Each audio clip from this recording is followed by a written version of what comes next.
a big German attack suggests that he may conceivably have been in the trenches in the spring of 1918, when Ludendorff launched his final vain bid to win the war. The 2nd Battalion lost more than 300 men in the month of March alone as they were driven back from Gouzeaucourt. All these, however, are no more than educated guesses. Apart from his rank and serial number, the only hard evidence I have is a small box containing 3 medals, a tiny Bible, and a few photographs of him in uniform, a rather stony-faced lad in a kilt. The first of the medals, the British medal, depicts a nude man on horseback. Behind the rider is the date, 1914. At the horse's nose, the traditional terminus, 1918. Under its rear hooves, apparently about to be crushed, is a skull. Does this represent a triumph over death or some unfortunate German? The other side resembles nothing more than an old coin.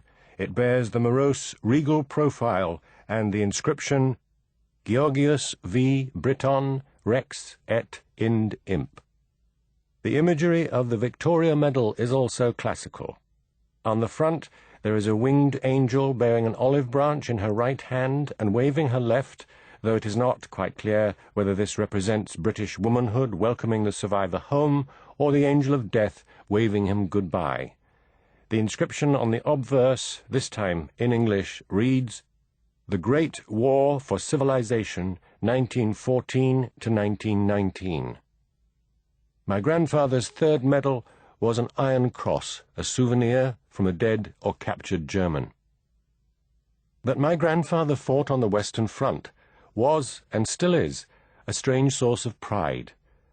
If I try to analyze that pride, I suppose it has to do with the fact that the First World War remains the worst thing the people of my country have ever had to endure. To survive it was to be mysteriously fortunate, but survival also seemed to suggest great resilience. Most impressive of all was the fact that my grandfather returned to lead a relatively stable and, at least outwardly, contented civilian life. He got a job with a small export house and was sent to sell whiskey and hardware in Ecuador. That was as exotic as it got. After a couple of years, he returned to Scotland, settled in Glasgow, married, set himself up as an ironmonger, had a son, lost his wife through illness, married my grandmother, and had another son, my father. The rest of his life he spent in a council house in Shettleston, an eastern suburb of Glasgow, then dominated by a huge, reeking ironworks.